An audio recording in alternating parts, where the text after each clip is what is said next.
desaparecer. Con o sin tratamiento suele desaparecer, dejar un tejido fibroso, incluso un epitelio delgado en esa zona, y al cabo de algún tiempo, dependiendo de dónde, como lo vamos a ver, puede desarrollarse la leishmaniasis mucocutánea, vale decir, en las mucosas de la persona, básicamente mucosa respiratoria, ¿no? Nariz, paladar, boca, faringe, laringe, y esta enfermedad va causando deformidades que la iremos viendo. Entonces, esta enfermedad se produce por la inoculación de un mosquito flebótomo hembra que inocula la enfermedad. Generalmente, o bueno, es endémico de la selva y generalmente el mosquito anda en horas vespertinas. Bien, entonces el agente etiológico de esta enfermedad, la leishmaniasis, es un protozoario del género Leishmania. En Perú existen 5 cepas que suelen producir esta leishmaniasis, la brasilensis, guyanensis, amazonensis, peruviana, pero la más común es la brasilensis, que produce estas lesiones mucocutáneas. Entonces, la lesión mucocutánea, que también la llaman espundia, o la forma cutánea, que la conocemos como UTA, ¿no? Bien, entonces el amastigote es inoculado en la persona y luego va cambiando de características, entra en parasita el macrófago y se multiplica, y luego revienta el amastigote y sale en su forma de promastigote al reventar que son flagelados, como ven aquí, al reventar, al romperse el macrófago. Bien, entonces, repitiendo, las lesiones estas causadas por esta leishmania, las lesiones cutáneas suelen ser de estas características, ¿no? Sana difícil, circunscritas, un borde bastante definido, y luego puede cambiar a la forma mucocutánea. En el Perú es endémica esta enfermedad, afecta más o menos 12 departamentos, y la más afectada, por decir, la que reporta mayores casos a nivel nacional, lamentablemente es Cusco. Por eso es importante que conozcamos esta enfermedad y conocerla y saber cómo tratarla, ¿no? Entonces, el mosco, ya hemos hablado, es un flebótomo. El vector que va a los vertebrados, que serían los reservorios, no solo animales vertebrados, sino los humanos, y que van cambiando de promastigotes a mastigotes dependiendo de su etapa intracelular o de su etapa móvil flagelada, que es en la que se disemina al resto del organismo. Entonces, igualmente la distribución, ven ustedes aquí, generalmente de valles muy cerca a la selva o la selva, que son endémicas de esta leishmania. Bien. Entonces, bueno, más estadísticas, más epidemiología, pero es importante saber que Cusco es el que más reporta y más trata los casos de leishmaniasis. No porque en nuestra ciudad, que es sierra, se desarrolle la enfermedad, sino lamentablemente porque son gente que viene de la selva. ¿Y por qué ocurre esto? Porque generalmente en la época en que no hay mucho trabajo agrícola o hay déficit de trabajo en la ciudad o en la sierra, entonces la gente se desplaza hacia la selva buscando trabajo para, pues, en los aserradores, en las mineras legales e ilegales, en las cosechas de café, cacao, etcétera. Entonces hay una migración importante de los campesinos, sobre todo a la zona de la selva, que es donde se infectan con la leishmania. Y lamentablemente son estos los migrantes que van hacia la zona de la selva más afectados. Primero porque no conocen mucho del clima, de las enfermedades. Segundo, también son gente, como digo, campesinos, obreros, que no tienen mucho trabajo, así que están casi expuestos a las inclemencias del clima. Duermen de repente en un parque, en un sitio poco aireado, etcétera, donde son fáciles presas de estas lutsomías que salen en horas vespertinas y pues pican a las personas, ¿no? Entonces,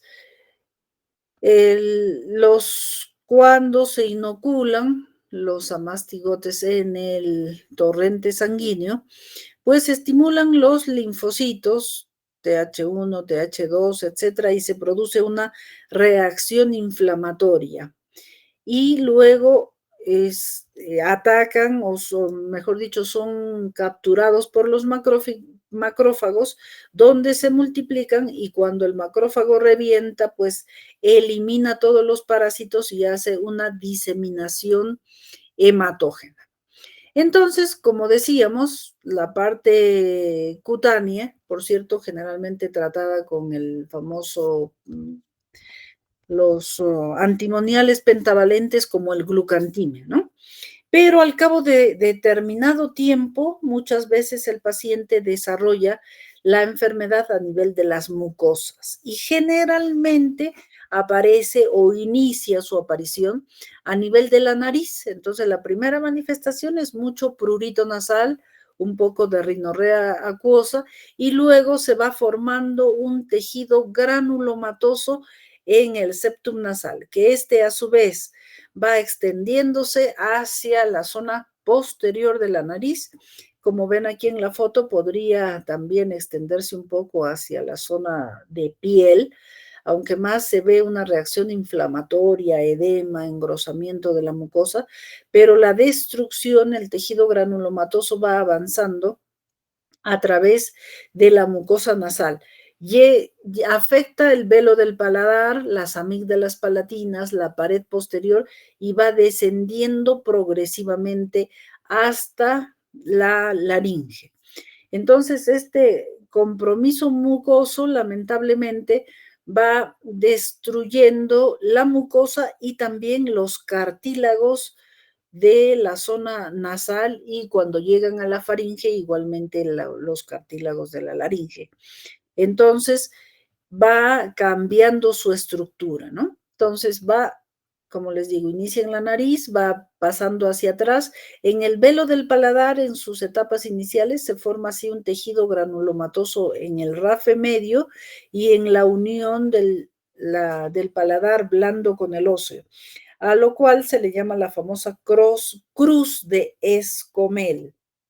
Bien, y cuando la enfermedad se extiende a la laringe, va destruyendo el cartílago de la epiglotis, va invadiendo cuerdas vocales, por eso el paciente con leishmaniasis tiene una voz bastante afónica, no solo disfónica, sino que casi no llega a emitirse sonido porque hay una destrucción grande de las cuerdas vocales de la epiglotis. Puede también tener anemia, pérdida de apetito o dificultad al comer o atoros por la ausencia muchas veces de la epiglotis.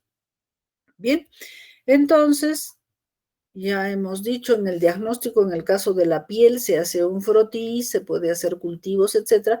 Igualmente, el diagnóstico a nivel de la mucosa, cuando vean ustedes un tejido granulomatoso, pueden tomar muestra para cultivo, hacer una biopsia, un PCR para leishmaniasis, una ELISA para detectar anticuerpos de leishmania, o la reacción de Montenegro, ¿no? Que es la inoculación de la leishmania para ver cómo reacciona el organismo, tipo más o menos el PPD.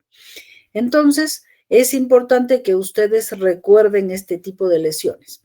Algo muy importante que recuerden es que cuando la inoculación del parásito de la leishmania, cuanto más cerca esté la picadura, la lesión inicial, cuanto esté más cerca de la nariz, las manifestaciones cutáneas se presentan mucho más rápido. A diferencia que la picadura, la inoculación fuera, por ejemplo, en el dedo del pie, entonces demora muchos, incluso años, hasta dar una manifestación mucocutánea. Y el tratamiento a nivel muco de la piel, ya hemos dicho, generalmente son los antimoniales pentavalentes en estas etapas. Y cuando la lesión ya se hace mucosa, el tratamiento más importante o principal es la anfotericin beta. Bien, entonces, como dijimos, puede así ir incrementándose la lesión. Cuando la lesión cutánea está más cerca de la nariz, la destrucción, la formación, el avance de la enfermedad mucosa es mucho más evidente. Entonces, les reitero las manifestaciones cuando la enfermedad se hace ya mucocutánea. Y al destruir los cartílagos nasales, pues va a haber una caída del esqueleto de la forma de la nariz y por eso es que se forma esta famosa nariz de tapir. Y como destruye igualmente todo el cartílago del septum nasal, también hay perforaciones amplias y cuanto más amplia, más deformidad aparece a nivel de los cartílagos nasales. Bien. Como decíamos hace un momento, se va extendiendo a faringe, a paladar, los pilares anteriores, laringe, y cuando llega a la laringe, sobre todo, dificulta mucho la deglución, porque al destruir la epiglotis hay mucha tendencia a atorarse cuando uno come. Entonces, estos pacientes muy frecuentemente se complican con tos, con neumonías, y pierden peso porque al atorarse también dificulta su alimentación.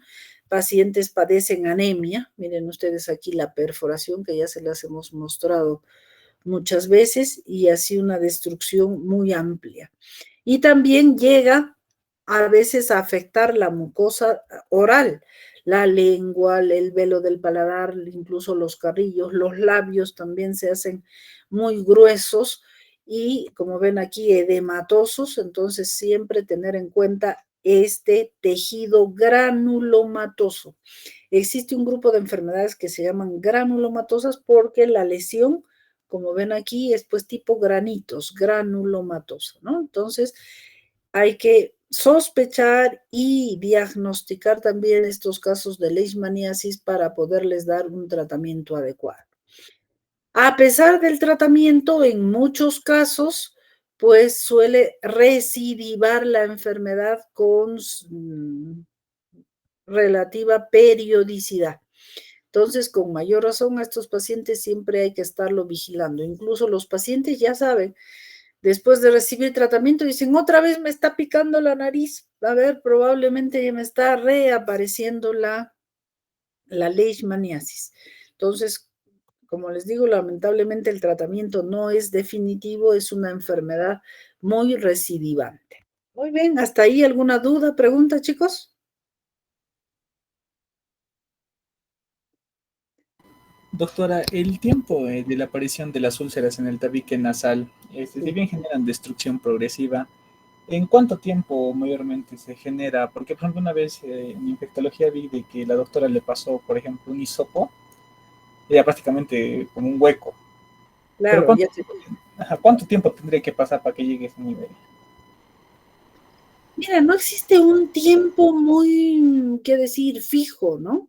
Es un poco relativo. Como decía hace un momentito, si tiene una heridita cerca de la nariz, va a desarrollar mucho más fácil. Y en las primeras fotos había, por ejemplo, uno que tenía muchas lesiones. Entonces, cuanto mayor cantidad de parásitos tiene, lógicamente el avance de la enfermedad es mucho más rápido también y la destrucción es mayor, ¿ya?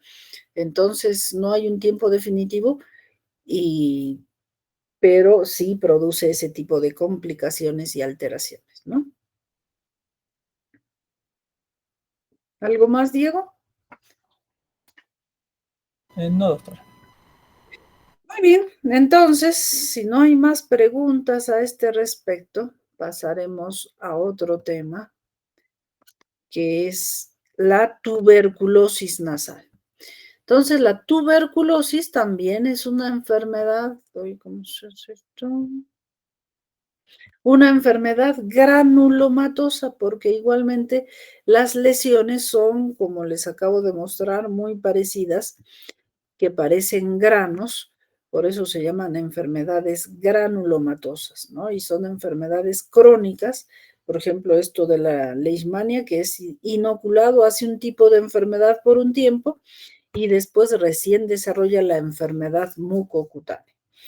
Como saben ustedes, la tuberculosis es una enfermedad granulomatosa producida por el Mycobacterium tuberculoso o bacilo de Koch. En la mayoría de los casos, pues hay una tuberculosis pulmonar, ¿no es cierto? Pero como ustedes saben también hay tuberculosis a otros niveles, pleural, peritoneal, etcétera. Y también este bacilo de Koch puede invadir la nariz. Ahora, si bien es cierto, con más frecuencia la mayor cantidad de inoculación de entrada de estos bacilos es pues a través de la vía respiratoria. Entonces entran por nariz y llegan a los pulmones donde generalmente suelen colonizar y desarrollar con más frecuencia la nariz. Pero en el caso de la nariz, hay dos formas de inoculación de la bacteria a nivel nasal. Uno puede ser esto, ¿no? De que estén permanentemente lesionando la mucosa nasal y que, bueno, cuando entra el bacilo o sale, porque igual está entrando y saliendo en los momentos respiratorios, podría colonizar pues esa zona que estuviera ahí lastimada, ¿no? Y en la otra forma sería ya secundaria a una enfermedad de pulmonar tuberculosa. Entonces, que los bacilos que han invadido, que están colonizando todo el pulmón, igualmente van eliminando bacilos y que pudieran quedar almacenados allí en la nariz y desarrollar la enfermedad a ese nivel, ¿no? Entonces, generalmente suele ser bastante asintomático su desarrollo, su crecimiento, hasta que la enfermedad ya está muy avanzada y el tejido granulomatoso se hace mucho más evidente, ¿no? Entonces, a nivel nasal, pues va a alterar el movimiento mucociliar, las bacterias van a producir mayor cantidad de secreción nasal tipo lechosa, tipo gaseosa, como suele producir la tuberculosis, y el filtrado de las vibrisas nasales pues se hace mucho más lento, su movimiento se hace mucho más lento por la propia enfermedad que cambia el pH de la nariz y las lesiones que van creciendo y destruyendo la mucosa nasal. Bien, entonces, epidemiológicamente, más hay cierto predominio en mujeres entre 30 a 40 años y que después del proceso pulmonar, los ganglios pueden ser los más afectados, la laringe y la nasofaringe. En el oído también podría presentarse la tuberculosis, así que es una lesión o es una enfermedad que ataca muchísimos órganos y también, lamentablemente, nuestro país, nuestra ciudad, es un lugar pues en que es endémico de la tuberculosis, así que siempre hay que igualmente ante una lesión que no mejora mucho con antibióticos comunes, igualmente hay que sospechar de esta enfermedad, ¿no? Como decíamos, la lesión puede ser primaria por inoculación directa a nivel nasal o secundaria como diseminación de una enfermedad generalmente pulmonar. Entonces, bueno, el femenino ya hemos dicho que tiene cierto predominio y la forma de presentación generalmente es ulcerativa. Una úlcera en cierto grado parecido a la de la leishmaniasis porque es así ulcerada, granulomatosa, infiltrativa que va proliferando, ¿no? Generalmente aparece a nivel del septum y puede ir extendiéndose a nivel de los cornetes y pared lateral nasal. Entonces, la afectación puede ser unilateral o también podría ser bilateral, ¿no? Entonces, esta enfermedad, como ustedes ya saben, necesita un tratamiento sistémico y bastante largo y también un estudio epidemiológico para tratar de cortar la transmisión de esta enfermedad, ¿no? Entonces, la tuberculosis nasal en etapas iniciales empieza con ligero prurito, ligera rinorrea, inicialmente acuosa, y después al ir creciendo este tejido granulomatoso va a ir produciendo obstrucción, costras, un exudado pues, de secreción purulenta y las úlceras que son pues generalmente superficiales, indoloras, sangran poco y dan ese aspecto granulomatoso.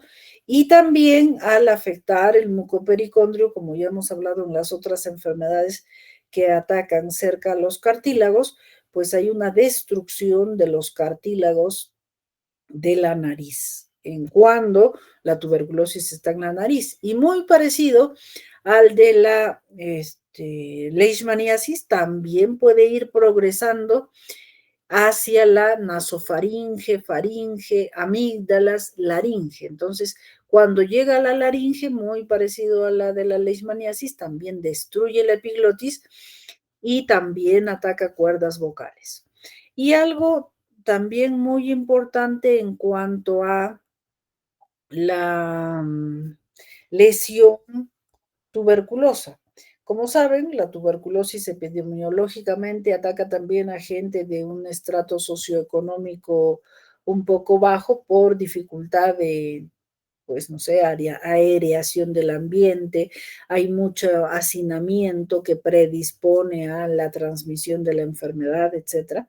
Entonces, muchas veces en este grupo de gente que migra hacia la selva en busca de trabajo, muchas veces no solo regresan con leishmaniasis, también pueden regresar con tuberculosis y son enfermedades que pueden coexistir.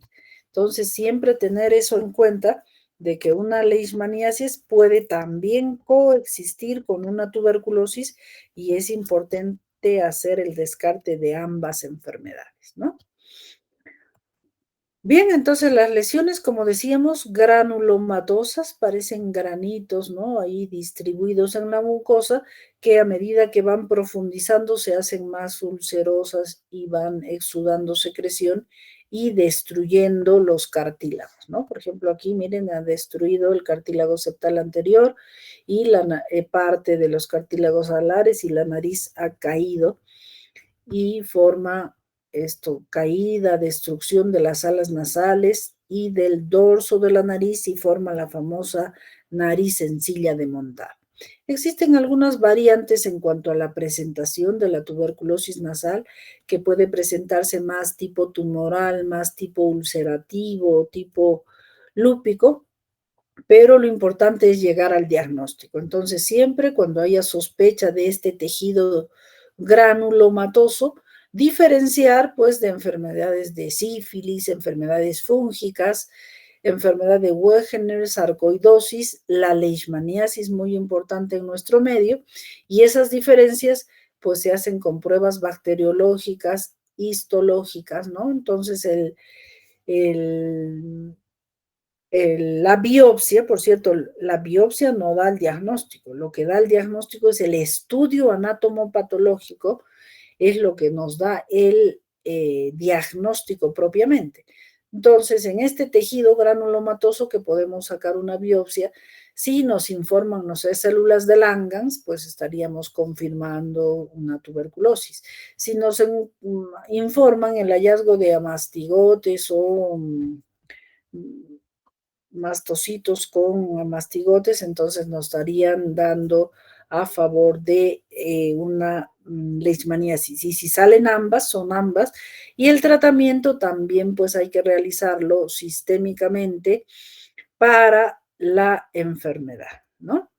Entonces, la característica que tiene lamentablemente la leishmaniasis y la tuberculosis que cuando son tratadas se supera la enfermedad, pero lamentablemente el tejido no regenera, el tejido que dejan grandes cicatrices, grandes fibrosis, deformidad a nivel de la nariz, de la faringe, de la laringe, si es que llegan a ese nivel, ¿no? Entonces, eso hay que pensar. Estas fotos, miren una tuberculosis a nivel de la orofaringe, miren cómo amputa la úvula, va destruyendo los pilares anteriores y posteriores y esta extensión y diseminación de este tejido granulomatoso. Muy bien, entonces para el diagnóstico se puede hacer el PPD, pero lo más también ELISA para tuberculosis, etcétera, pero el diagnóstico, la biopsia creo que es uno de los más importantes para incluso hacer diagnóstico diferenciales con otros enfermedades que ya hemos mencionado que son de tipo granulomatoso. Si se demuestra la tuberculosis, ya saben, es el tratamiento prácticamente el mismo que usan para la tuberculosis pulmonar. Bien, entonces hasta ahí, igual, preguntas, chicos, sobre la tuberculosis nasal, faringea y laringia, ¿no? Si bien es cierto, estamos en capítulo de nariz, pero igualmente esta enfermedad puede expandirse hacia esas otras zonas. Chicos, ¿preguntas? Bueno, ya que ustedes no preguntan, preguntaremos nosotros. Bien, a ver, Gabriela Loaiza, ¿está? Presente, doctora. Muy bien.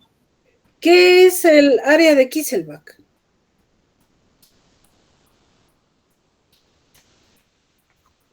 Gabriela.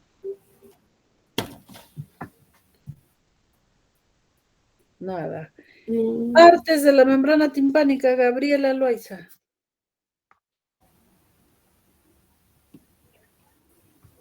Nada, entonces no hay respuesta. Muy bien. Rafael Arauz. ¿Está, Presente, Rafael? doctora. Ya, a ver, Rafael, ¿qué se ve en una rinoscopía anterior? En una rinoscopía anterior, doctora, lo que vamos a ver es, en principio, lo que sería el vestíbulo nasal en sí, Ya, lo que sería el tabique nasal, ya. la mucosa nasal como tal también, ¿no?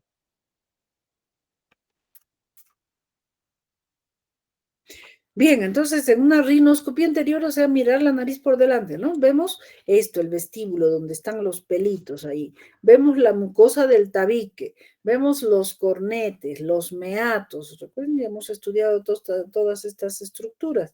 El piso, cornete medio, cornete inferior, y si hay secreciones, si es que hay cuerpos extraños, si es que hay alguna cosa más. Muy bien.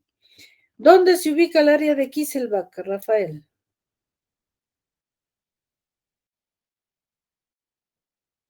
Área de Kisselbach. El área de quisio, doctora, o sea, es una zona entre es una zona del tabique nasal anterior, donde generalmente se producen lo que es los sangrados, ¿no? Ya, se ubica El, en la parte pasa, anterior del septum. Ya, muy bien. es anteroinferior, creo que. Ya, muy bien. A ver, Patrick Cornejo, Presente, doctora. ¿dónde inicia la lesión de la leishmania a nivel mucoso? Ah, a nivel mucoso.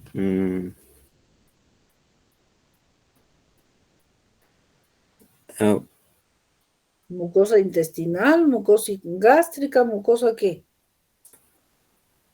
mayormente inicia en la nariz, en la mucosa de la nariz, doctora. Ya, listo. A ver, entonces, en una rinoscopía anterior, en una leishmaniasis, ¿qué encuentras? De acuerdo al tiempo que ha pasado, doctora, podría ser también, podría haber tal vez una perforación o una del tabique nasal, doctora. Ya, pero ¿qué más? Mm, Esto es lo que estamos mostrando, ese tejido sí, el tejido granulomatoso que ya ha granulomatoso, podido doctora. Ujú. estar destruyendo y demás, ¿no es cierto? Y Sí, doctora. también puede sobreinfectarse con bacterias, entonces también va a estar recubierto como es un tejido ulcerado de costras de secreción, ¿no? Ujú. Muy bien, a ver, Renzo Latorre. Doctora, buenas tardes. Hola, ¿cómo estás? Después de atacar el septum, ¿hacia dónde se dirige la enfermedad, tanto de la leishmaniasis como la tuberculosis o lepra, que vamos a ver después?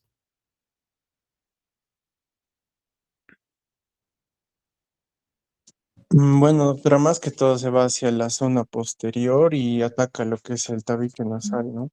Los cartílagos de la nariz. ¿Qué más? Luego baja hacia los labios. Incluso creo mostró una imagen que estaba llegando a la orofaringe, doctora, a la epiglotis. Claro, a la orofaringe es una cosa y la epiglotis ya es parte de la laringe, mucho más abajo, que sí pueden verse afectadas. A ver, Renzo, ¿dónde está el cornete medio?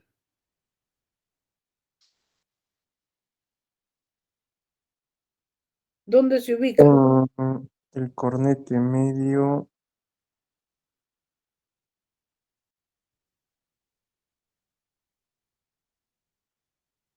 ¿En la imagen, doctora? ¿O No, en general, ¿dónde está ubicado? en la parte lateral, doctora, en la pared ¿Lateral de qué? de la fosa nasal, doctora? Ya, ¿qué más? Mm, Porque hay varias estructuras en la pared lateral interna de la nariz. Encima del cornete nasal inferior. Ya, inferior, ya, muy bien. Muy bien, a ver entonces una pregunta más. Patrick, ¿dónde se ubica el cornete inferior? Ah, bueno, en la parte bueno, inferior lateral de la cavidad nasal, doctora. Es lo que se ve también cuando se hace una revisión, una rinoscopía anterior, doctora. Ya, muy bien. Bueno, a ver, entonces vamos a ir avanzando un poco más. A ver si están atentos. Muy bien, entonces queda claro lo que es la tuberculosis nasal, ¿no es cierto? ¿Sí? Muy bien, entonces ahora vamos a ver otra patología que también podría presentarse a nivel nasal, que es la lepra nasal. Entonces, la lepra, como saben, está producida por ¿quién? A ver, ¿qué dice Lucero Vascope? Doctora,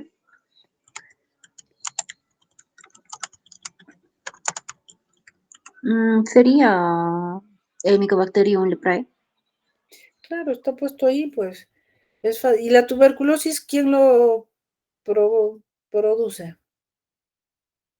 ¿Qué microorganismo? Bacilo de Koch, doctora. Bacilo del cocho o el Mycobacterium tuberculoso, ¿no? Y se parecen mucho, incluso en la forma, ambos son bacilos alcohol ácido resistentes, ambos son intracelulares obligados, etcétera, y producen pues también este tejido granulomatoso. Bien, entonces, en nuestro medio, la tuberculosis, perdón, la lepra es relativamente poco frecuente. Hay zonas endémicas en el país como son la zona de Abancay, por ejemplo, hay cierta predominancia en la zona de Junín, en determinados valles hay cierta endemia de la lepra, pero en la ciudad misma prácticamente es muy poco común, ¿cierto? Entonces, este bacilo lepromatoso produce alteraciones a nivel de la piel, ¿no es cierto? Más que las alteraciones inicialmente son solo térmicas y después también dependiendo de la variedad de la lepra, puede ser la lepra lepromatosa, por ejemplo, que va invadiendo la piel y las mucosas y causando pues infiltración en diversas zonas de las mucosas y de la piel, ¿no es cierto? Entonces, estas úlceras o nódulos que aparecen en la piel y después se van extendiendo también a nivel de las mucosas, igualmente pueden dar un tejido granulomatoso y la típica afección a la sensibilidad térmica y al dolor, ¿no? Entonces, como no hay sensibilidad de dolor, muchas veces estas lesiones se pueden sobreinfectar no solo con bacterias, sino también con la miasis, que como ya hemos visto antes, son pues los huevos de las moscas que desarrollan los gusanos y van destruyendo y comiéndose todo el tejido. Entonces puede presentar epistaxis, obstrucción nasal, rinorrea fétida, alteraciones de la olfacción, las mucosas pálidas muchas veces, normalmente poco congestivas, y después del tratamiento pues dejan un tejido cicatrizal. Entonces aquí ven algunas imágenes en el velo del paladar, por ejemplo, este tejido granulomatoso ulcerativo. Como digo, depende también un poco de las formas de la leishmaniasis y del grado de invasión, que ya van a dejar secuelas severas. Igual que la tuberculosis y que la leishmania, destruyen cartílago y pueden dejar pues esto, destrucción de la pirámide nasal, nariz sencilla de montar, depresión de las alas, perforación septal. Miren aquí, por ejemplo, tomográficamente se ve una inmensa perforación septal.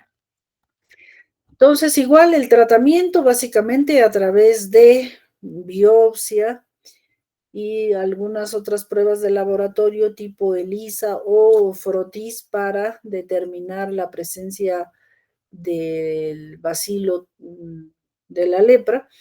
Y el tratamiento, pues básicamente con rifampicina, con dapsona, clofazimida, etcétera, que en las zonas endémicas de la lepra existe un protocolo muy parecido al de la leishmania o el de la tuberculosis, un esquema terapéutico un poco prolongado y con determinadas drogas y determinadas dosis para tratar, en este caso, la lepra, ¿no? Entonces, este grupo de enfermedades granulomatosas se parecen en varios aspectos, tanto clínicos como de tratamiento también. ¿Preguntas hasta ahí, chicos? Ya. A ver, Lucero Vascope, ¿qué estructuras óseas forman el septum nasal?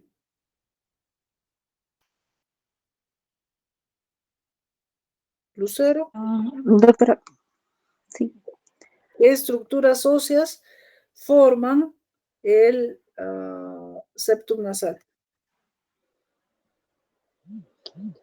Sería el Bomer, la cresta y también el hueso senoides, doctora. Hueso esfenoides.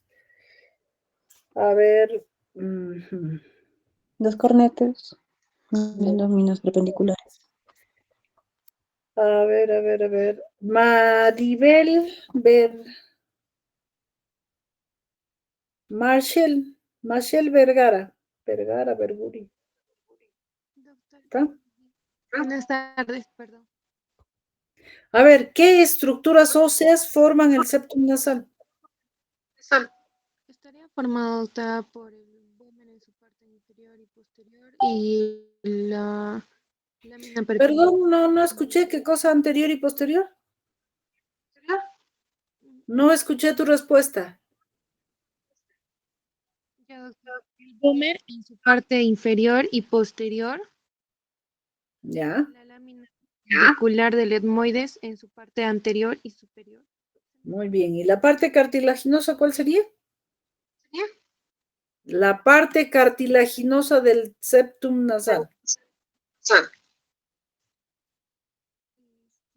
Bueno, no te entendí, pero bueno, la parte ósea que has dicho, efectivamente.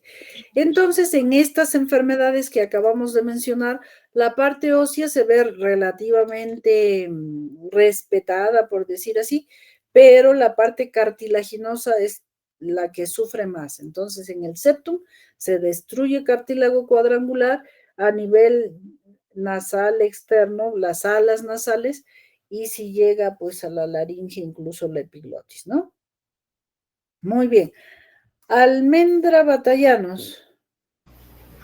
Presente, doctora. Ya, ¿qué son los cornetes?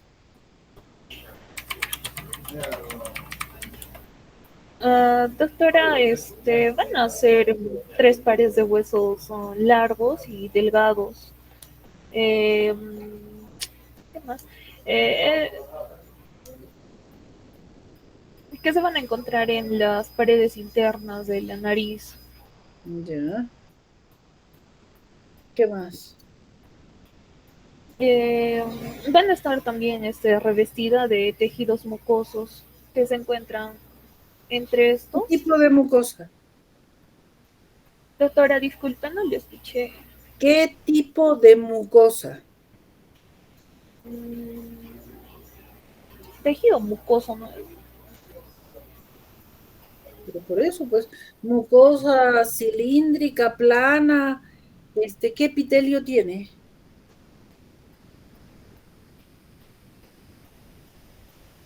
¿Cuál es el epitelio, el tipo de tejido que hay o histológico en la mucosa respiratoria? Cilíndrico, ciliado, doctora. Ya, muy bien, Van muy a bien, ser 3 tipos, superiores, medios e inferiores. ya. Muy bien, a ver, Carmen Hurtado. Presente, doctora, buenas tardes. Buenas tardes. Si encontramos secreción nasal purulenta en el meato medio, ¿qué significa? ¿Qué nos hace? Puede haber un proceso infeccioso, puede haber una otitis media, doctora. Otitis media. Bueno, un proceso infeccioso circundante. Ya, muy bien. A ver, partes de la membrana timpánica. O del oído, mejor. Partes del oído externo. Ya, doctora, conducto auditivo externo y pabellón auricular. Ya, muy bien. Entonces, Renzo Latorre, ¿está de acuerdo que hallar secreción purulenta en el meato medio es, no sé, representación de una otitis? Renzo, Doctora, ya. la secreción en el meato medio. ¿Podría ser, doctora, alguna infección en los senos paranasales? No, en el seno maxilar. O también Ya, podría ser una sinusitis. ya, muy bien.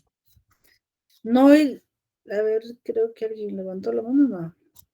Noeli Villafuerte, Presente, doctor. secreción purulenta en el meato superior, ¿qué te hace pensar? Eh,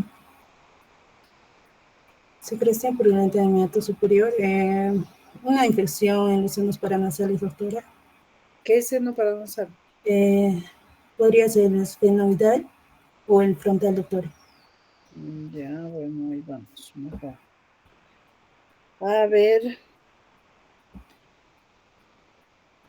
partes del septum nasal. Noelia.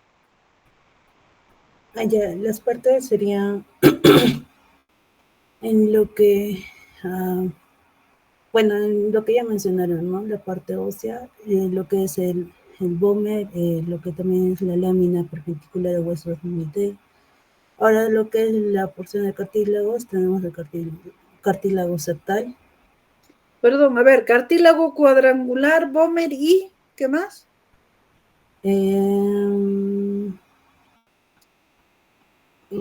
Sabría, doctor. Ya, muy bien. Bueno, a ver, iremos avanzando un poco más con esta otra enfermedad que se llama la poliposis nasal. También es una enfermedad crónica, pero muy distinta a las que acabamos de hablar, ¿no? Entonces, la poliposis se llama tejido polipoideo. Este tipo de tejido, que es una masita blanca, nacarada, brillosa, bien lisa, móvil, blanda, que podemos encontrar a diversas partes, ¿no? Hay poliposis en otros sistemas también, pero a nivel de la nariz es donde más frecuentemente lo encontramos y tiene estas características. Entonces, es una pseudotumoración benigna, como les digo, blanda. Su origen no está bien demostrado cuál es la causa de la cual se produce esto, pero tiene la característica de ser pediculada, brillante, lisa y superficial. Puede generar rinorrea, pero generalmente rinorrea acuosa a menos que esté sobreinfectada, ¿no? Entonces, estos pólipos generalmente se forman a nivel del meato medio. Recuerden lo que hemos estudiado, esto de los cornetes y meatos, ¿no es cierto? Meato inferior, meato medio, meato superior. Entonces, a nivel del meato medio, que es por donde están los etmoides anteriores y posteriores, son ahí donde suele formarse con mayor frecuencia este tejido polipoideo. Bien, entonces esta enfermedad también es bastante antigua, pero yo diría que desde que recuerdo está incrementándose la aparición de esta poliposis, ¿no? Entonces, en la mayor parte de los casos, como dice aquí, en el 80% es en el meato medio, en el proceso uncinado, más o menos donde está el ostium de drenaje del seno maxilar. 65% en la bula etmoidal, que también está en el meato medio, y un 48% estarían aquí en el receso frontal. Entonces, la mayoría, los pólipos inician su crecimiento ahí a nivel del meato medio. Esta enfermedad suele asociarse con otras enfermedades, con fibrosis quística, con asma, intolerancia a la aspirina. Por cierto, existe la triada de Vidal-Santer que se caracteriza por ser paciente asmático con poliposis nasal y alergia o intolerancia a los antiinflamatorios no esteroideos. Esta triada de Vidal-Santer empeora el pronóstico de la poliposis y lo hace más grave en cuanto a la recidiva del pólipo y también afecta más a nivel del asma. Entonces, se asocia también a otros síndromes y este es el pólipo, ¿no? En la rinoscopía anterior una masa. Si está como aquí tan cerca al vestíbulo, ya se torna ligeramente rosadito, pero los pólipos son generalmente blanquitos nacarados. ¿Cuál es la clínica? Primero, obstrucción nasal. Y es una obstrucción nasal progresiva, o sea que cada vez va en aumento porque el pólipo también va creciendo y obstruyendo cada vez más estructuras. Puede haber rinorrea acuosa, a menos que se sobreinfecte, ya cambiaría el color de las secreciones. Entonces, como la nariz está tapada, va a haber una respiración bucal. En algunos casos, la propia obstrucción puede producir algo de cefalea. Hiposmia o anosmia, ¿por qué? Porque miren esta masa, por ejemplo, que ha crecido hasta el vestíbulo, está ocluyendo toda la nariz. Entonces, y en los otros casos, igual está el meato, que es camino, digamos, a la parte superior, aquí al techo donde están las células olfatorias. Entonces, al estar ocluido esto, no suben las células odoríferas al techo de la fosa nasal para percibir el olfato, ¿no? Puede haber estornudos, puede haber prurito nasal, pero básicamente obstrucción. Entonces inicia con esta obstrucción que se hace progresiva. Puede ser una obstrucción en báscula o ligeramente cambiante, puede un día estar más tapado o momentos más tapado y momentos menos tapado, porque los pólipos es un tipo de tejido bastante reactiva. En un momento puede reducirse bastante y en otro momento puede crecer bastante, ¿no? Entonces, por eso un poco la oscilación en cuanto a la obstrucción nasal. La rinorrea presente y pues puede producir molestias de respiración, etc. Entonces, los pólipos, como crecen aquí generalmente en el meato medio, obstruyen los ostium de drenaje tanto de los etmoidales como de los senos maxilares y pueden provocar con mayor rapidez pues procesos de sinusitis. Y también al estar obstruido este ostium, también los pólipos podrían crecer o ingresar a nivel de los senos maxilares y etmoidales. Entonces, tendríamos una poliposis ya no solo nasal, sino nasosinusal. ¿Cómo hacemos el diagnóstico? Básicamente por la rinoscopía, que vemos este tejido con las características del pólipo que hemos descrito. Entonces, generalmente a nivel de los meatos medios y a veces puede estar totalmente lleno e incluso extendiéndose hasta la parte inferior. La propia mucosa, tanto septal como de los cornetes, muchas veces puede desarrollar una degeneración polipoidea que también complica un poco más el tratamiento de los pólipos. Entonces, el diagnóstico básicamente visualizar, ¿no? Sea con solamente el rinoscopio o la rinoscopía anterior, o muchas veces vamos a necesitar de un nasofaringoscopio, sea flexible o sea rígido, para tener la imagen endoscópica mucho más nítida y mucho más clara. Miren ustedes aquí, este es el cornete medio, este es el pólipo más blanco, más blandito, más brillante y generalmente puede haber un poco de secreción acuosa. Otra característica que tienen los pólipos que generalmente son en racimos, no es único, sino son varios polipitos que ahí están juntándose como un racimo de uvas, que aquí lo van a ver mejor. Aquí hay uno, aquí hay otro, aquí hay otro, entonces van diversificándose más. Ahora sí, básicamente, como les digo, el diagnóstico es ver el pólipo, ¿no es cierto? A menos, y pedimos exámenes de laboratorio tipo tomografía, más básicamente para el tratamiento quirúrgico, para saber cuál es la extensión de los pólipos, estará afectado un seno, los dos, el etmoidal, el maxilar, para que en el acto quirúrgico también hagamos la limpieza quirúrgica del seno afectado o los senos afectados. Bien, ya les había dicho alguna vez que todo tejido que saquemos, en este caso de la nariz o de otras partes, siempre es conveniente mandarlo a estudio anatomopatológico para hacer diagnósticos diferenciales. Si bien es cierto, las características son muy típicas, etcétera, pero también hay diagnósticos que pueden hacer confundir un poco, como es el papiloma invertido, por ejemplo. Entonces, como les digo, básicamente para el tratamiento quirúrgico, para saber qué senos están afectados y cuán extensa va a ser nuestra cirugía, nos ayuda mucho la tomografía de senos paranasales sin contraste. Entonces, aquí otros pólipos. Entonces, el tratamiento de la poliposis nasal es médica y es quirúrgica.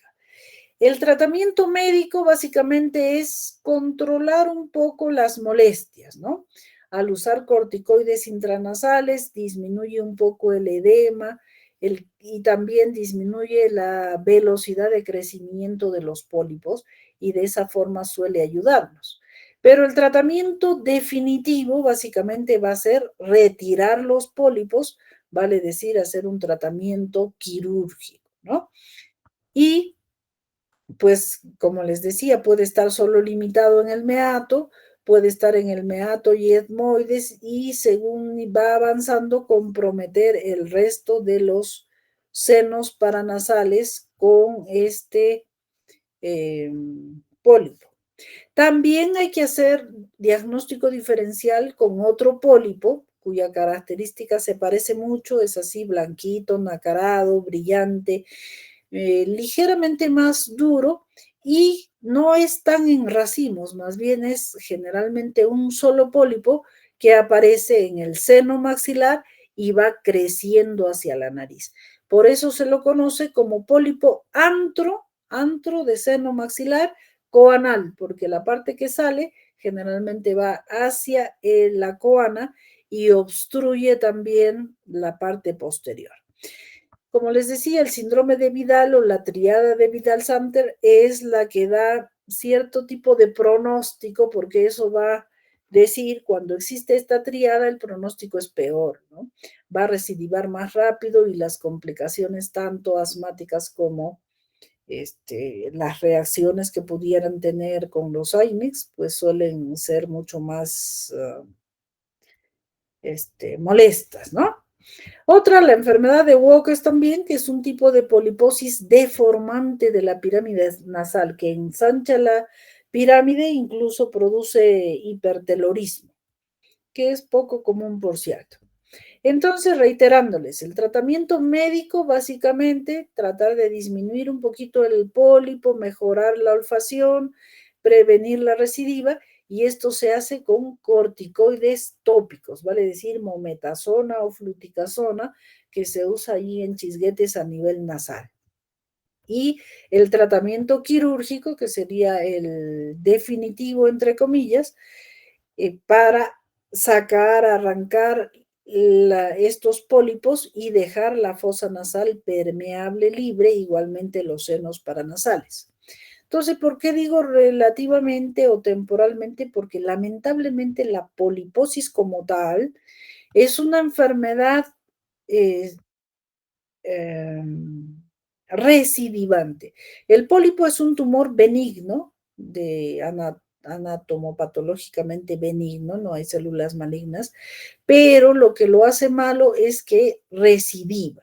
Entonces, por muy bien que lo operemos, porque a veces el paciente dice, no, me ha vuelto a crecer, me han operado mal. Entonces, no es así, sino que el pólipo tiene esa característica de recidivar. Y en estos pacientes que hablábamos de la triada de Vidal-Samter, la recidiva es mucho más frecuente. Entonces, generalmente los operamos y a los 2 años ya están llenos de pólipos otra vez. Hay que volverlos a operar. En cambio, existe otro grupo de pacientes que solo está el pólipo, no se asocia a asma, no se asocia a alergia a AINEX, etcétera, que la recidiva puede ser mucho más lenta. De repente a los 10 años recién vuelve a crecer. Y también este pronóstico malo lo da cuando la poliposis aparece en gente más joven. Cuanto la aparición de la poliposis es en personas mucho más jóvenes, también las recidivas van a ser mucho más frecuentes. En relación a la aparición de un pólipo en pacientes ya adultas o adultas mayores, igual la recidiva también va a ser un poco más lenta. Bien, entonces el tratamiento quirúrgico generalmente se hace con una polipectomía endoscópica, vale decir, usando un endoscopio nasal, viendo la imagen en un televisor que nos da mayor visibilidad para poder agarrar al pólipo del pedículo y poderlo sacar con mayor frecuencia o con mayor facilidad, ¿no?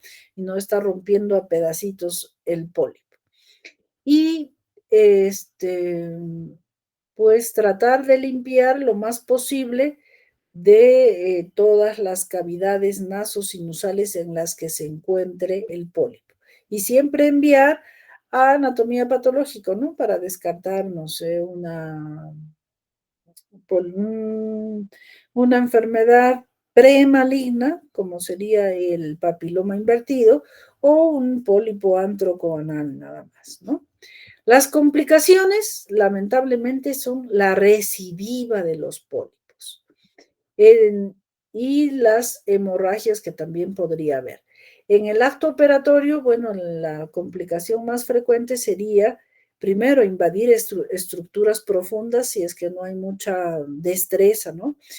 En complicaciones graves se ha descrito incluso que han cortado o roto el nervio óptico, han entrado hasta la base del cráneo, han causado hemorragias severas, etcétera, pero pues la idea es sacar la mayor cantidad de pólipos o todos los pólipos con menores complicaciones, ¿no? Ahora, tomográficamente podemos ver esto, solo invade por la nariz o solo un seno, parcialmente el otro, invade los senos posteriores, invade los etmoides, los esfenoides, en fin, entonces la tomografía es básicamente para ver el grado de invasión del pólipo para planificar nuestro tratamiento quirúrgico. Muy bien, hasta ahí, ¿dudas, chicos? Las 4 recién. Doctora, buenas tardes. Sí. Quería Hola, consultarte, dime. después de extraer el pólipo, o sea, me imagino que se hace un corte o se jala nomás, después de extraerlo se cauteriza la zona de donde se ha extraído el pólipo, o sea, le hace un punto. No, puntos no.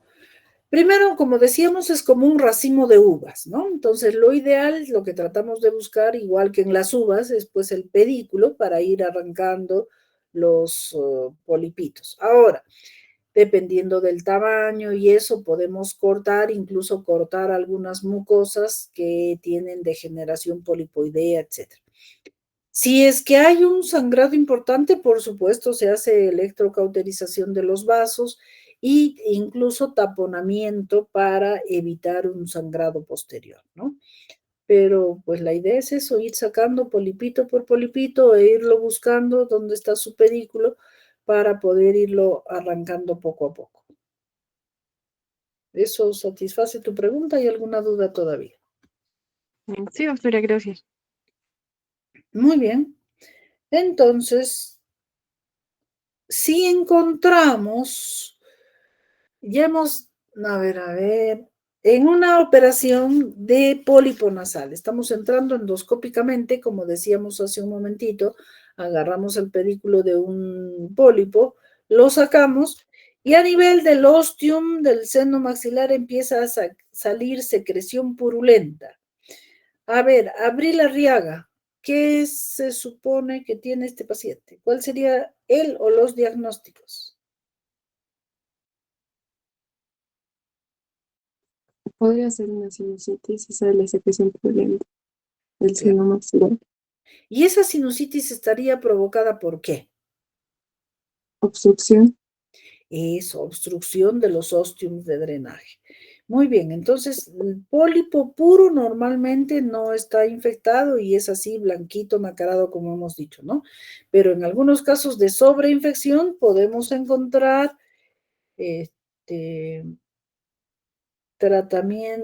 secreción purulenta, que sería básicamente por obstrucción de los ostiums de drenaje, ¿no es cierto? Abril es la que acaba de responder. Muy bien. Rafael Nishiyama. A ver, partes del examen físico. Rafael.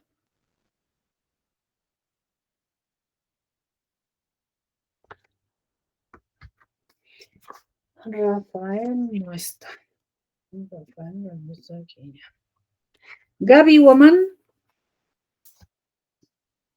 Presente, doctora. Ya, muy bien. A ver, decíamos. Partes del examen físico. Ya, doctora, sería lo que es la inspección, la palpación, la percusión y auscultación. Aunque la percusión no se hace mucho, pero se realiza tanto en región frontal y malar, lo que usted dijo.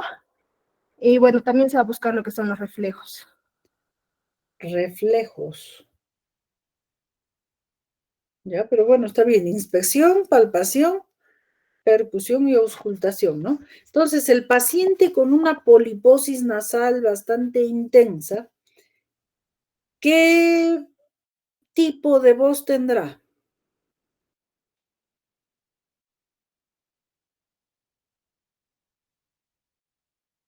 Gaby.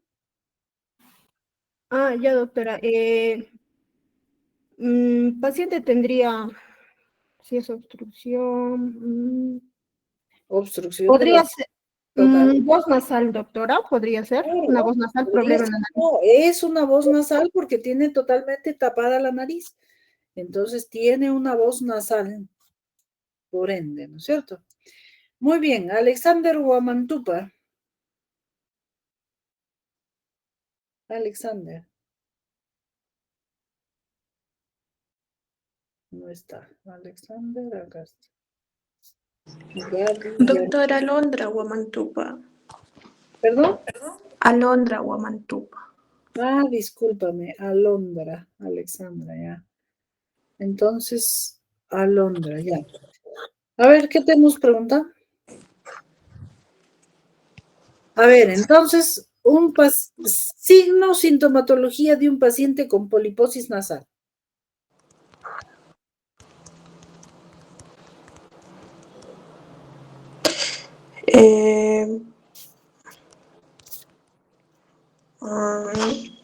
Bueno, el paciente con poliposis nasal va a presentar va a ser sensación de ocupación nasal sin obstrucción nasal y hiposmia, pérdida del sabor. ¿Qué más?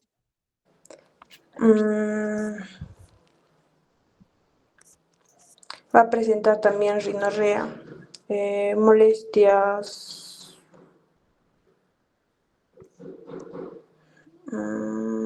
oculares también, como lo mencionó. ¿Qué tipo de molestias oculares?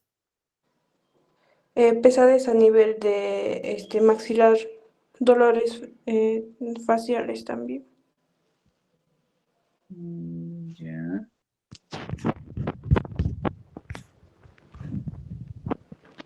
Ya, muy bien.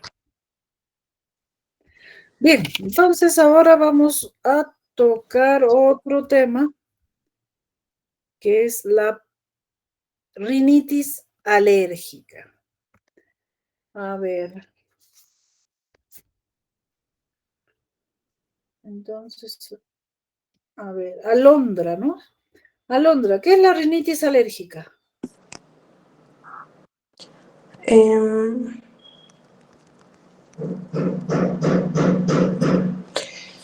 La rinitis alérgica es una inflamación crónica de la mucosa nasal. Va a ser una respuesta ya inmune de la hipersensibilidad, ¿no? Ya, hipersensibilidad, pero alérgica, ¿no es cierto? No Sí. A gérmenes ni a nada, sino es una respuesta a alergenos. Entonces ya hemos dicho que el término rinitis, en este caso alérgica, pero lo ideal sería rinosinusitis, ¿no? Porque no solo afecta a la nariz, sino afecta también los senos paranasales.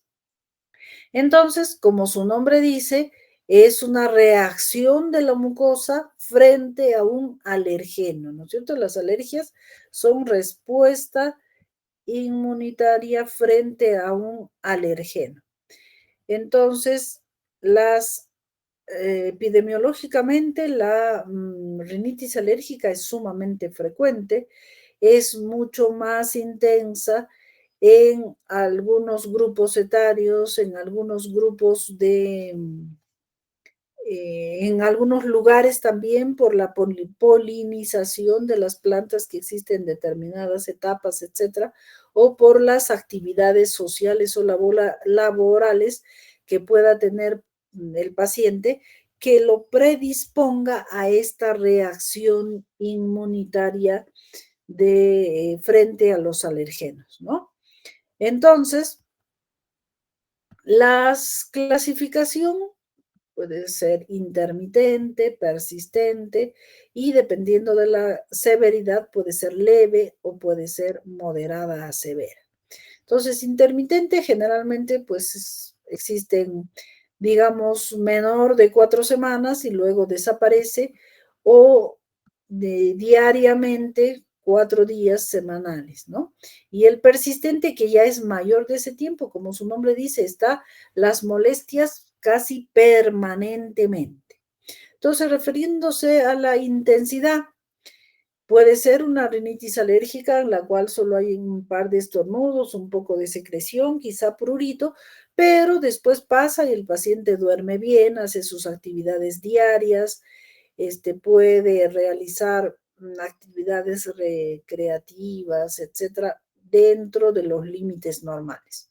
Pero ya se llama severa o moderada cuando interfiere, ¿no? Cuando el paciente no puede dormir por la intensa obstrucción nasal, interfiere con la actividad diaria, no puede estudiar, trabajar porque está moqueando, lagrimeando, le está picando la nariz, los ojos persistentemente, no puede respirar bien porque la nariz está tapada, entonces altera su vida diaria, tanto en deporte, recreación y otro tipo de actividades laborales. Entonces, cuando estos síntomas ya son molestos, pues van a una clasificación de severa a moderada.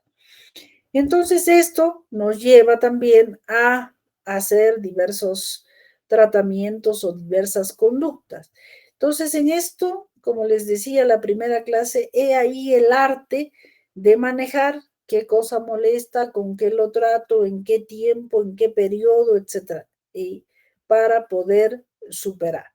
Como sabemos, la alergia es pues básicamente una reacción en la cual hay mucha, que decir, eosinófilos que acuden a la zona de la reacción alérgica, basófilos, neutrófilos, que se van activando, y sobre todo los neutrófilos y los macrófagos que forman pues estas sustancias como son la histamina, que es el finalmente desencadenante o el que produce las molestias a nivel nasal.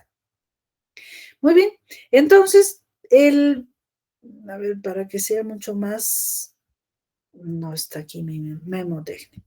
Entonces, el paciente se queja, para que ustedes puedan recordarlo con mayor facilidad, de la memotecnia, que es el pero. P de prurito, E de estornudo, R de rinorrea y O de obstrucción, que son los signos más frecuentes. Enseguida veremos otros. Entonces, la manifestación de la rinitis alérgica generalmente empieza con estornudos. Es como un mecanismo de defensa, de tratar de que el organismo elimine el alergeno que está ahí molestando en la nariz. Entonces, la característica de los estornudos en las rinitis alérgicas suele ser estornudos espasmódicos. ¿Qué quiere decir? Seguidos, muchos estornudos consecutivos que presenta el paciente, seguidos de una rinorrea. Las características de la rinorrea, que son acuosas, vale decir, como el agua, cristalina y bien líquida, que empieza a segregar en la nariz como respuesta a este alergeno. Entonces, esta respuesta de los alergenos, la histamina, lo que produce es edema de las mucosas, sobre todo de las mucosas de los cornetes, que como sabemos es el mayor área de mucosa que hay a nivel de la nariz, y de la mucosa septal también. Entonces, hay un edema de los cornetes que obstruyen la nariz después de esta crisis de estornudos y de la rinorrea. Y como consecuencia de la histamina, igualmente se produce prurito. El prurito puede ser solo a nivel nasal, puede ser a nivel de los ojos también, de la garganta, de los oídos. A todo ese nivel, el paciente que puede quejarse de prurito nasal. Entonces, ¿qué encontramos en nuestro examen físico? Cornetes edematosos, secreción, aquí ven hilitos como telitas de araña, pero si logran ver son de secreción transparente, filante, no se ve secreción amarilla, verdosa, etc. Y los cornetes generalmente tienden a ser pálidos de un tinte violáceo. Entonces, Podemos hacer un examen endoscópico también mucho más profundo. Podemos, para disminuir ese edema de los cornetes y ver mejor las mucosas, podemos usar un poco de algún vasoconstrictor tipo epinefrina, fenilefrina o cimetazolina para hacer vasoconstricción y mirar con mayor detalle las características de las fosas nasales. En cuanto a los exámenes complementarios, podría hacerse examen de eosinófilos, va a haber una cantidad de eosinófilos importante, igual que cuando hay parasitosis, y ahí vemos en el microscopio la abundancia de eosinófilos e inmunoglobulina E que van a estar aumentadas en este tipo de pacientes atópicos, ¿no? Y si se hace una biopsia o un estudio de la mucosa nasal, vamos a encontrar también abundantes polimorfonucleares, eosinófilos y edema de la mucosa. Ahora, para el tratamiento más importante de las alergias en general sería pues evitar el contacto con el elemento o con el alergeno que nos produce la reacción. Por ejemplo, si uno es alérgico al pescado, lo ideal es no comer pescado, ¿no es cierto? Sí, entonces igual en la vía respiratoria, pues generalmente son sustancias inhaladas o ingeridas que desencadenan este proceso de la rinitis alérgica. Entonces, es muy importante la observación del paciente para más o menos saber qué es lo que le desencadena este proceso alérgico, ¿no? Saber, inhala polvo y inmediatamente empieza con los estornudos, la rinorrea, la obstrucción nasal, el prurito, etc. Entonces, lo ideal en lo posible sería evitar el polvo, ¿no? ¿Y cómo lo evitamos? Pues en vez de barrer la casa en la que se levanta polvo, pasarle trapo húmedo para que el polvo no se levante. Evitar elementos que predisponen al acúmulo de polvo, ¿no? Libros, cortinas, alfombras que crean mayor polvo. Algún otro tipo de olores, jabones, perfumes, champús, etcétera. Entonces, que cada uno dice, no, este olor de este jabón no lo tolero, uso mejor un jabón neutro que no tenga olor, que me va mejor. Entonces, ir observando.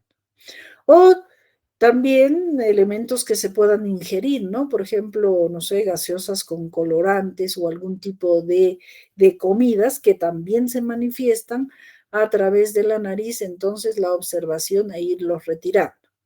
Se puede hacer test de alergia, como ven aquí, de inocular diversos alergenos y esperar un tiempo y ver la reacción, ¿no? Pero pues aquí hacemos de 15 o 20 elementos, pero los elementos que existen en el mundo son muchísimo más y quizás ahí no aparezcan, ¿no?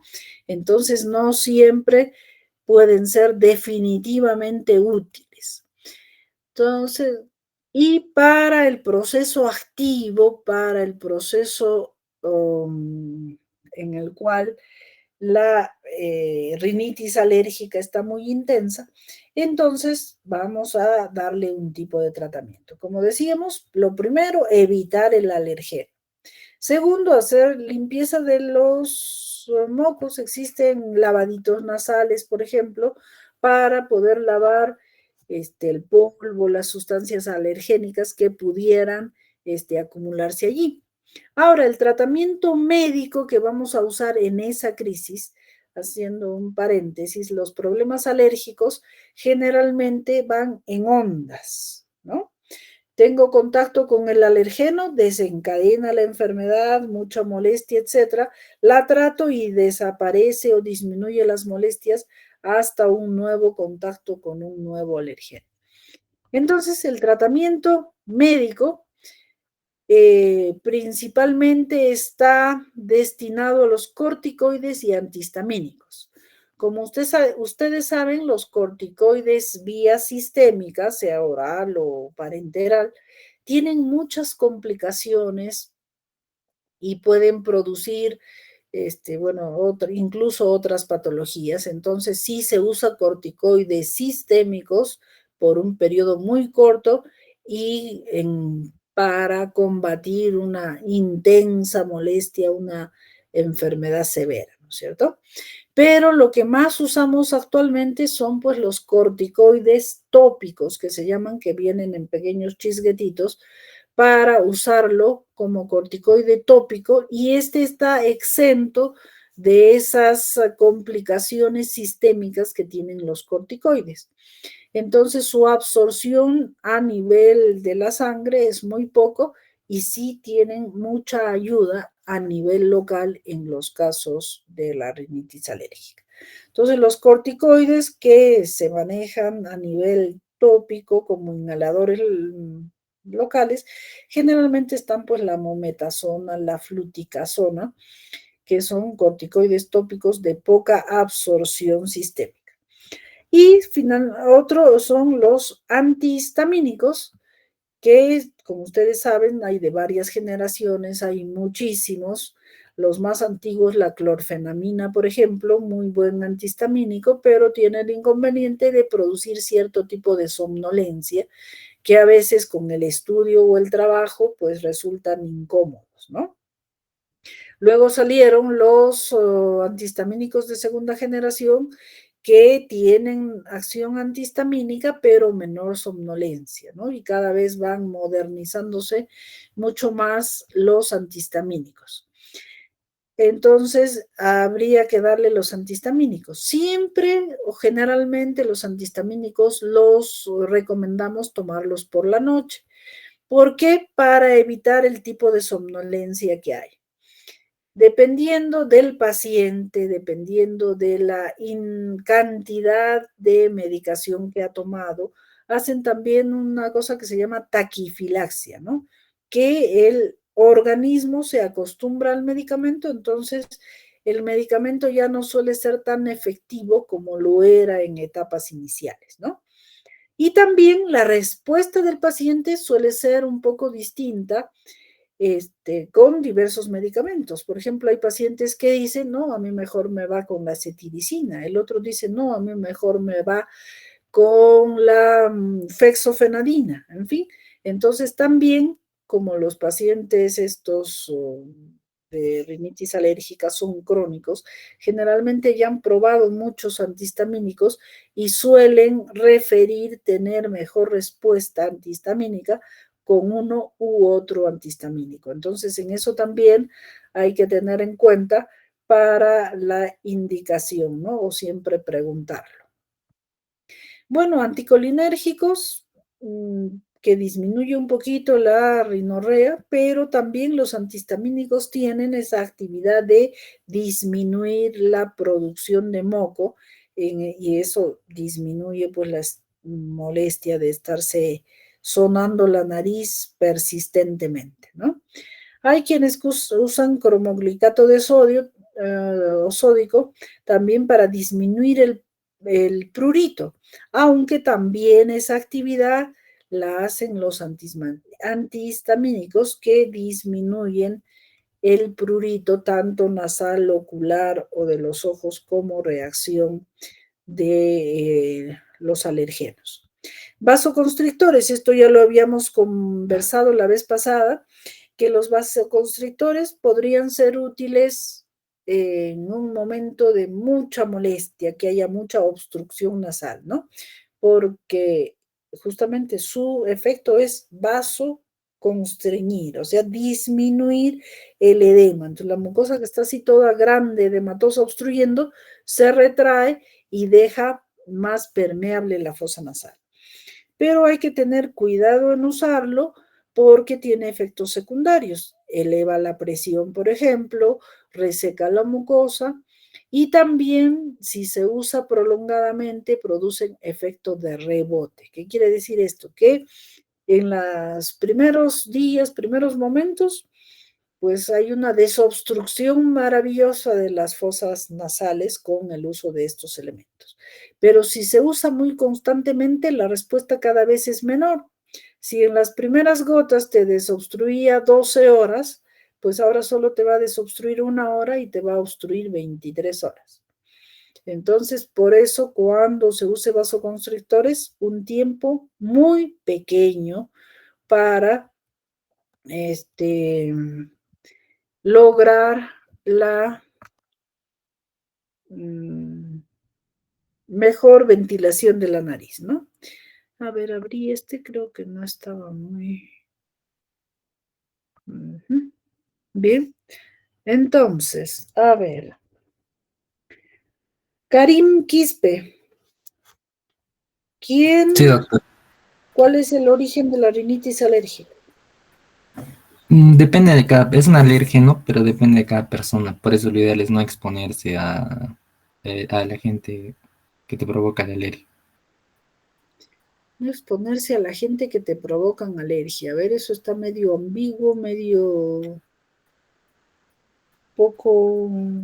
Bueno, la idea sería, primero, que cada persona observe cuáles son los alergenos que le producen las molestias y evitarlo, ¿no es cierto? Entonces, es una reacción frente a algún tipo de alergeno. ¿Qué encontramos en el examen físico de un paciente con rinitis alérgica? Podemos encontrar obstrucción nasal, Ya, podemos encontrar rinorrea. ya. Cuando nosotros evaluamos las fosas nasales a través de una rinoscopia, se puede llegar a encontrar la edematización de los cornetes nasales. Ya. También se Muy puede bien. encontrar, bueno, como hay una obstrucción nasal, el paciente puede estar respirando por la boca, entonces una boca entreabierta también es posible encontrar en esa clase de paciente. Ya, Tos mira. también.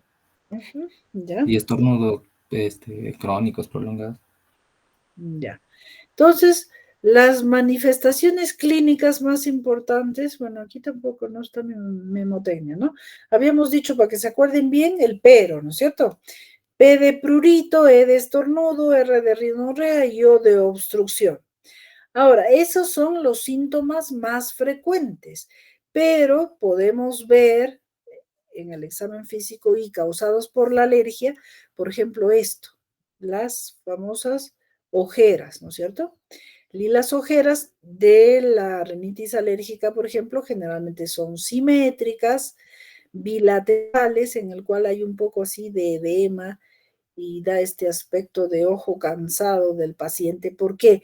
Porque cuando hay prurito nasal, pues el paciente, o digo ocular, el paciente tiende a frotarse los ojos y ocasiona tener estas ojeras. Otro signo que podemos encontrar en los riníticos crónicos es esta línea entre la unión de la pirámide nasal ósea con la cartilaginosa. Esto se forma generalmente porque el paciente alérgico hace este gesto al cual le llaman el saludo nasal o el saludo alérgico, perdón. Entonces el paciente alérgico, como para tratar de abrir las fosas nasales, hace esto para arriba y de paso va con la persistencia de hacer este gesto, forma una línea aquí, que es la famosa línea del saludo alérgico.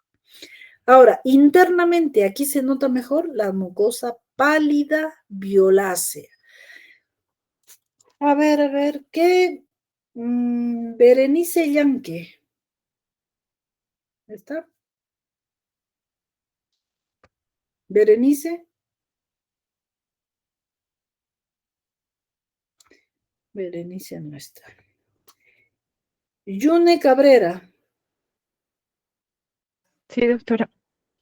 A ver, ¿qué diferencia encontrarías en la mucosa nasal entre una sinusitis bacteriana y una rinosinusitis alérgica?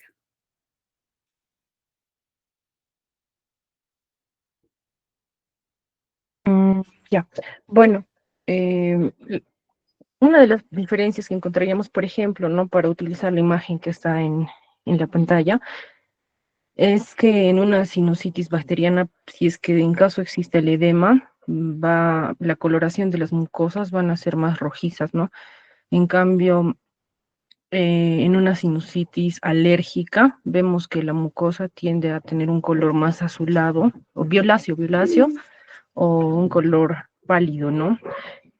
Ahora también podríamos distinguir en la secreción que va a haber, o en los moquitos, ¿no? Que va a haber en la secreción nasal. En rinitis alérgica va a ser más acuoso, la secreción nasal va a ser más acuosa, más transparente, y si fuera bacteriano va a ser más mucopurulento, podría ser amarillo o podría ser verdoso. Después, quizás en una sinusitis bacteriana podríamos encontrar otros síntomas, ¿no? Como por ejemplo que esté acompañado de fiebre, dolor de cabeza. Eso, doctora. Ya, perfecto, muy bien. Entonces, como dijo vuestra compañera, en la rinitis alérgica vamos a encontrar una mucosa media pálida, violácea, edematosa, están viendo ahí el cornete un poco gordo y de ese color. En cambio, en la patología bacteriana, pues vamos a encontrar lo típico del, ¿no? Que es el eritema, la mucosa va a estar roja, eritematosa, el edema, bueno, va a ser parecido, y la secreción, ¿no? Aquí puedes no encontrar o haber un poquito de burbujitas o de moquito transparente acuoso. En cambio, en la purulenta, en la bacteriana va a haber secreción purulenta. El grado de obstrucción nasal podría ser igual en ambos casos, ¿no? Entonces, eso también hay que recordar y diferenciar entre el uno y el otro. Bien, entonces, muy bien. Entonces, también los pacientes alérgicos a veces tienen así los ojos bien enrojecidos, como hipervascularizados, uno por la propia reacción alérgica que podría ser, y otro porque a veces los estamos estimulando frotando los ojos, ¿no? Ahora, la rinitis alérgica, rinitis, estamos hablando de nariz, ¿no es cierto? Nariz y senos paranasales en relación a un proceso alérgico. Pero las alergias no solo están en la nariz, pueden haber alergias en la piel. El asma, por ejemplo, es un tipo de manifestación alérgica a nivel de los alvéolos pulmonares y de los bronquiolos, sobre todo, ¿no? Entonces, si hablamos de alergia pura, hay muchas manifestaciones a diversos niveles. Ahora, la rinitis alérgica puede asociarse con las otras alergias, puede asociarse con con una reacción alérgica de piel, de un eczema, por ejemplo, o puede asociarse con el asma, ¿ya? Entonces, hay una gran cantidad de pacientes asmáticos que también tienen rinitis alérgica, ¿ya? Entonces, a ver, bueno, son para diferenciar, ¿no? Aprovecharemos estas imágenes. Tenemos aquí, este es el septum, cornete inferior. El cornete inferior lo ven un poquito edematoso. Aquí algunos poquito de moco transparente, entonces esto estaría más de un proceso alérgico, ¿no es cierto? En cambio, aquí, miren, esta es un pólipo que aparece ahí en la parte más profunda y un antrocoanal, o sea que está saliendo de la parte del seno maxilar y se extiende hacia las coanas. Su color no es tan blanquito nacarado y sobre todo si está ya más expuesto se hace ligeramente rosado, pero hay que hacer esos diagnósticos diferenciales, ¿no? Esto ya lo hemos visto diariamente en las prácticas que hacemos, que el cornete a veces está un poco grande, hipertrofiado por X razones, por el tabique desviado, por problemas alérgicos, por problemas infecciosos también. Y aquí, si ven en esta ranura, está ese tejido blanco nacarado brillante que correspondería a un pólipo. Igualmente, este es otro pólipo nasal y un pólipo muy extenso o un antro coanal. Igualmente, como les decía, la tomografía nos da para diferenciar qué tipo de lesión y cuánta, para según eso poder hacer el tratamiento quirúrgico. En esta imagen también, miren, muy típico de una rinitis alérgica. Bueno, del pólipo, de ese medio blanco nacarado y con secreción transparente. Ahora, puede ser más blanquito, puede ser ligeramente amarillo o un poco más amarillo, dependiendo un poco de la ¿qué diríamos? Edad del pólipo. Un pólipo casi recientemente formado tiene un color un poquito más claro, más que tiende a lo blanquecino transparente. Un pólipo que ya tiene más tiempo ya se torna amarillo. Y un pólipo que lleva años ahí lo van a ver bastante amarillo, ¿ya? Es como la grasa. La grasa vieja es bien amarilla, ¿no es cierto? Y la grasa nueva es un poquito más clara, más transparente. Muy bien, hasta ahí dudas, chicos. ¿Dudas, preguntas?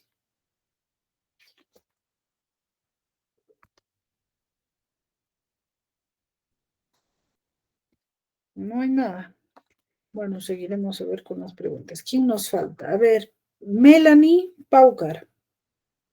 Presente, doctora, buenas tardes. Hola. A ver, ¿qué hemos hablado?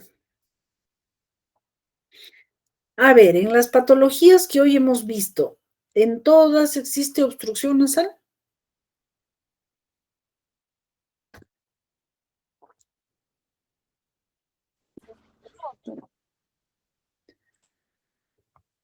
La obstrucción nasal en la leishmaniasis, por ejemplo, ¿qué peculiaridad tiene en relación a la obstrucción nasal por rinitis alérgica, como acabamos de ver?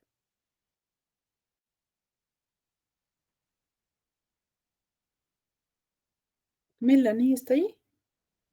Sí, doctora, que en el caso de la leishmaniasis va a haber una destrucción parcial o total de lo que es el tabique nasal, ¿no? Ya, en Igual. parte porque se destruye, se desvía también, pero sobre todo porque se forma pues tejido granulomatoso que está obstruyendo ahí la nariz. En cambio, la rinitis alérgica, ¿cómo es?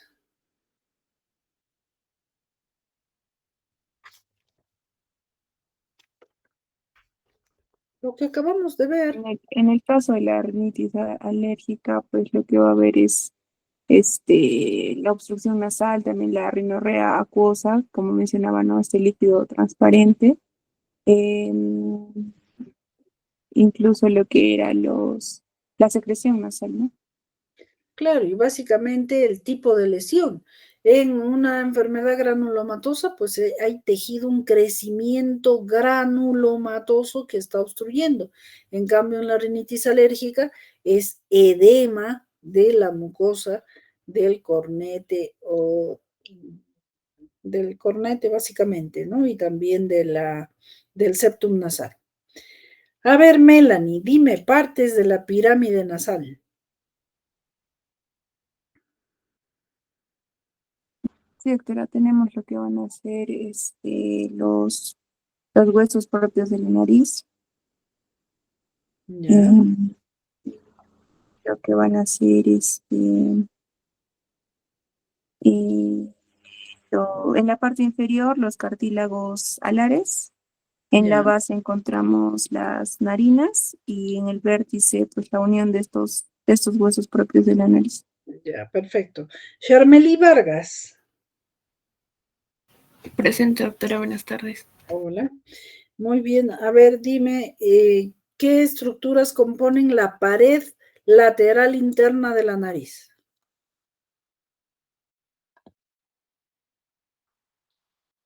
Ya, doctora, sería el cartílago, los cornetes nasales. ¿Qué cartílago? ¿Y dónde está ese cartílago?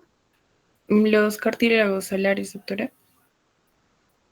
Interna, ya bueno, por la parte interna un poco de cartílago. Ya, ¿qué más? Lo que es los cornetes nasales y la lámina perpendicular puede ser. No.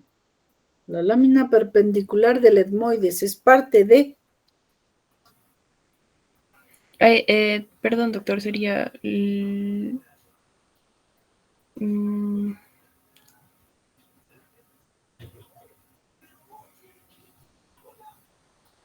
la lámina, no.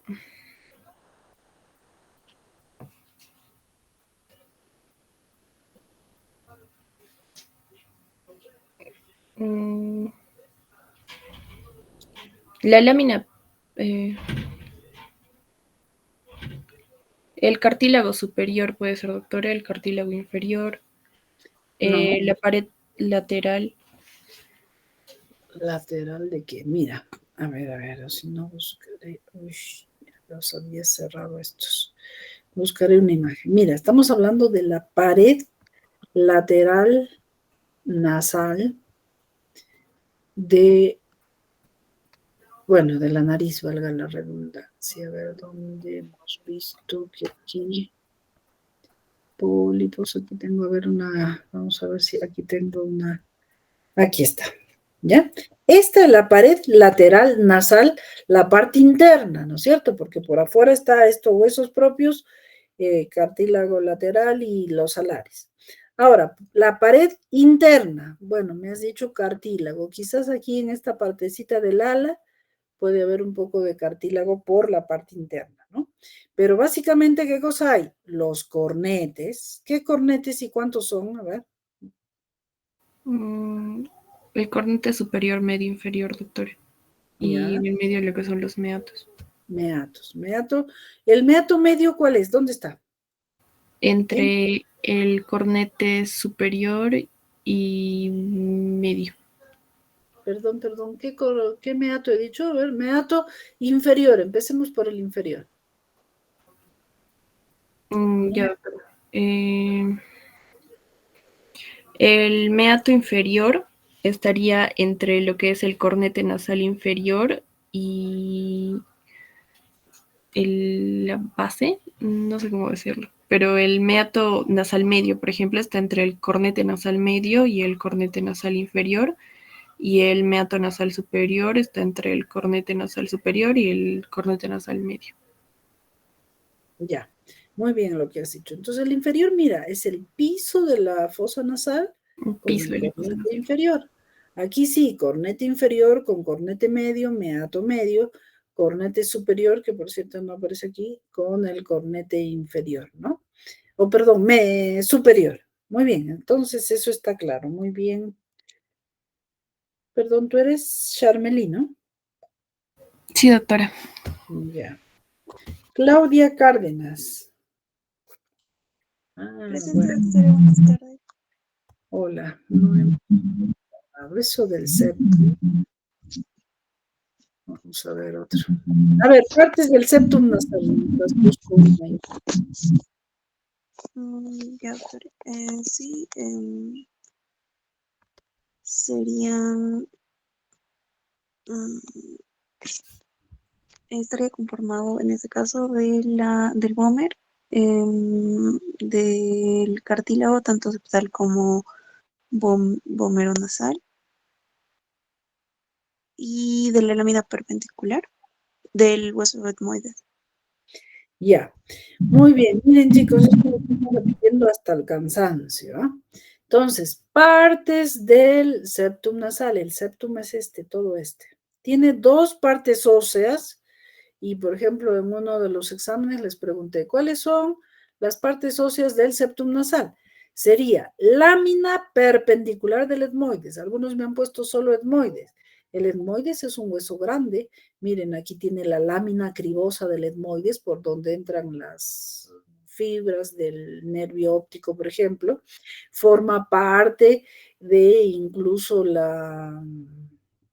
donde está la hipófisis, la silla turca, etc.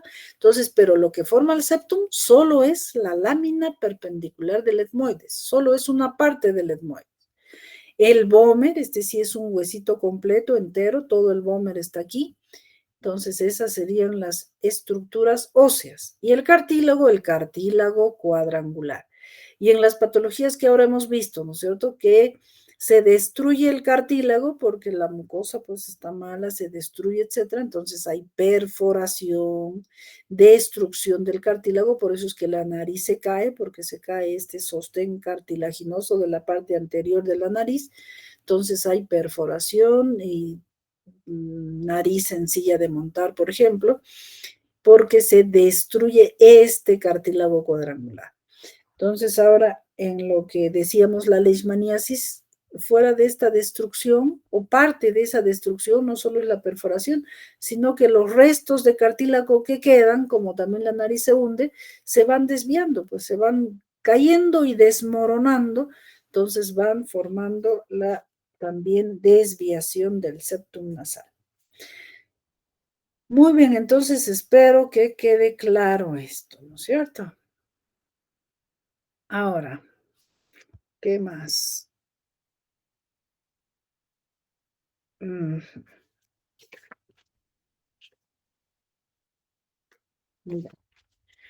A ver, Claudia Cárdenas. Sí, doctora. A ver, Claudia. ¿Quién produce la lepra nasal?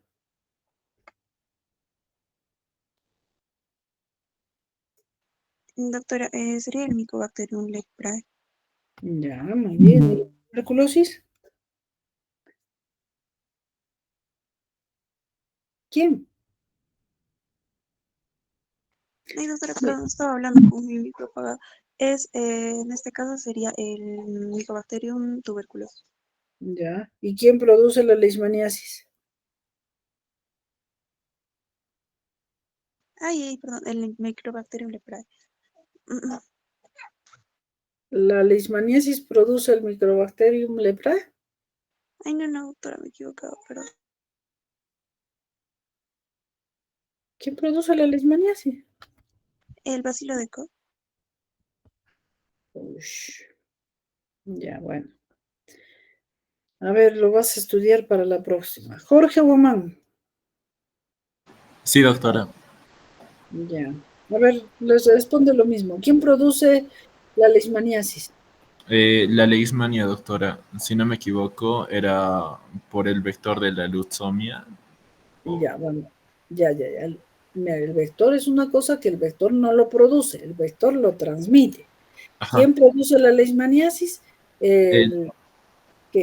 La leishmania, el Ya. protozoario de la leishmania. Protozoario, exacto, es un protozoario de la leishmania. Muy bien. ¿Y de la lepra quién produce? Mycobacterium leprae.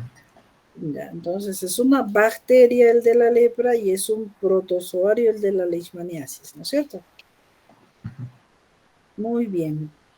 A ver, Jorge Woman. ¿Lo estoy repitiendo? No, todavía. Un montón que me falta. ¿Jorge está?